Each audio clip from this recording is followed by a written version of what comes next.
हाय दोस्तों, नमस्कार। आप सभी का मेरे चैनल में स्वागत है। आज हम बात करेंगे ब्राइटकॉम ग्रुप की, और जिसके अंदर अगर आप देखें तो कंटिन्यूसली एक महीने के अंदर काफ़ी अच्छे रिटर्न इस शेयर के अंदर निकलते हुए दिखाई दे रहे हैं।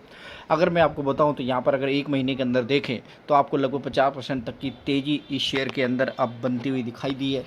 यानी कि आप ये समझ सकते हैं कि शेयर काफ़ी तेज़ी से ऊपर की तरफ भागता हुआ नज़र आ रहा है। अगर आप ओवरऑल इस शेयर के चार्ट को देखने की कोशिश करेंगे तो आपको एक चीज़ समझ आएगी कि शेयर के अंदर काफ़ी उठापटक चली हुई है पूरे साल, और जिस हिसाब से शेयर ने एक काफ़ी अच्छे हाई के बाद जो लो बनाया, यानी कि कुछ ऐसी न्यूज़ भी है और डेफिनेटली कुछ मार्केट का सेंटिमेंट भी ऐसा रहा कि ये शेयर नीचे की तरफ गिरता हुआ दिखाई दिया। लेकिन अब अगर देखें तो इस शेयर के अंदर इस समय काफ़ी अच्छी डेवलपमेंट नज़र आती हुई दिखाई दे रही है। अगर ओवरऑल इस शेयर को देखने की कोशिश करते हैं तो काफ़ी अच्छा हाई बनाने के बाद दो बार इसने डिप दी है, और उसके बाद फिर से इस शेयर के अंदर तेज़ी आती हुई नज़र आई है। यानी कि आप ये समझ सकते हैं कि इस महीने के, यानी कि मार्च महीने के अंदर इस शेयर के अंदर जो गिरावट आई थी, उसके बाद अप्रैल में काफ़ी अच्छी तेज़ी नज़र आई, लेकिन अप्रैल के बाद फिर से कंटिन्यूसली मई और जून के महीने में जो इस शेयर के अंदर गिरावट आई वो अब जुलाई के एंड में, यानी कि आप ये समझ सकते हैं कि पूरे के पूरे जुलाई महीने में इस शेयर ने काफ़ी अच्छा दमखम दिखाया है। अगर मैं प्राइस की बात करूं तो यहाँ पर आप अच्छी तरीके से देख सकते हैं 29 जून को ये शेयर लगभग 30 रुपये पे था, और इस समय आप समझ सकते हैं काफ़ी अच्छी तेज़ी इस शेयर के अंदर आती हुई नज़र आ रही है, और लगभग 49 रुपीज़ का ये शेयर इस समय दिखाई दे रहा है। यानी कि इस शेयर ने ओवरऑल अगर जो कैलकुलेशन बनती है तो यहाँ पर आप समझ सकते हैं कि ईयरली इस शेयर ने 115% तक के रिटर्न दिए, लेकिन काफ़ी अच्छे रिटर्न के साथ साथ एक डिप एंड डाउन अपॉर्चुनिटी इस समय इस शेयर के अंदर जो मिली थी 29, यानी कि लगभग एक महीने पहले, वो डेफिनेटली आप समझ सकते हैं इस समय ये शेयर वहाँ से काफ़ी अच्छे प्राइस के साथ 50% तक के रिटर्न देता हुआ नज़र आ रहा है। आप अच्छी तरीके से जानते हैं कि कंपनी काफ़ी टाइम से, पिछले 3-4 सालों से बहुत बढ़िया रिटर्न देते हुए दिखाई दे रही है, और ये इसका चार्ट है जहाँ पर आप अच्छी तरीके से देख सकते हैं किस हिसाब से कंपनी पिछले कोविड के बाद एक अच्छी खासी तेज़ी के साथ उभरती हुई नज़र आ रही है। यानी कि कंपनी लगभग 4 और 3 रुपये से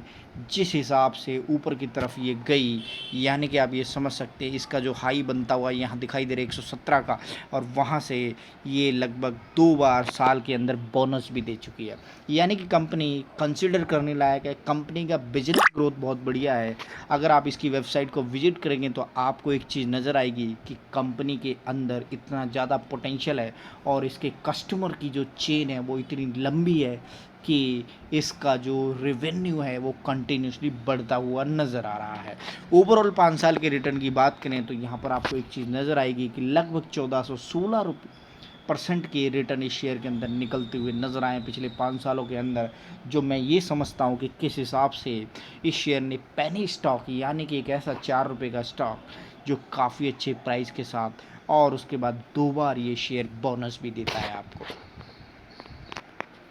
तो यहाँ पर हम समझेंगे किस हिसाब से ब्राइटकॉम कंपनी अपनी मार्केट कैप के हिसाब से काफ़ी भारी भरकम नज़र आती हुई दिखाई दे रही है। यानी लगभग आप देखेंगे तो यहाँ 9,970 करोड़ ऑलमोस्ट की मार्केट कैप है इसकी। 49 रुपीज़ का इसका इस समय करंट प्राइस चलता हुआ नज़र आ रहा है। 2 रुपये की फेस वैल्यू है, और 16 रुपये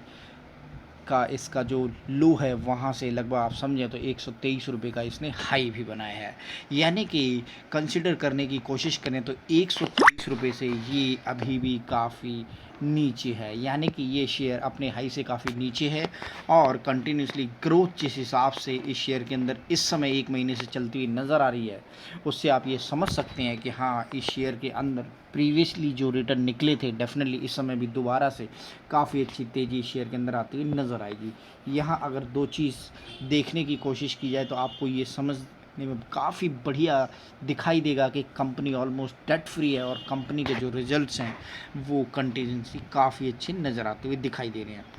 अपने सेक्टर के अंदर अगर मैं आपको बताने की कोशिश करूं तो कंटिन्यूसली काफ़ी अच्छे प्रॉफिट के साथ ये क्वार्टरली रिजल्ट निकलते हुए दिखाई दे रहे हैं, जिसके अंदर आपको एक ही चीज़ समझ आएगी कि पिछले 4-5 क्वार्टर से कंटिन्यूसली काफ़ी अच्छे रिटर्न निकले हैं, लेकिन ये इस क्वार्टर के अंदर प्रीवियस क्वार्टर के मुकाबले डिक्लाइन होता हुआ नज़र आ रहा है और यही रीज़न है कि इस शेयर के अंदर जो गिरावट है वो डेफिनेटली एक छोटा सा चिंता का विषय हो सकता है, लेकिन एक क्वार्टर ख़राब होने से पूरा का पूरा साल ख़राब नहीं होता है।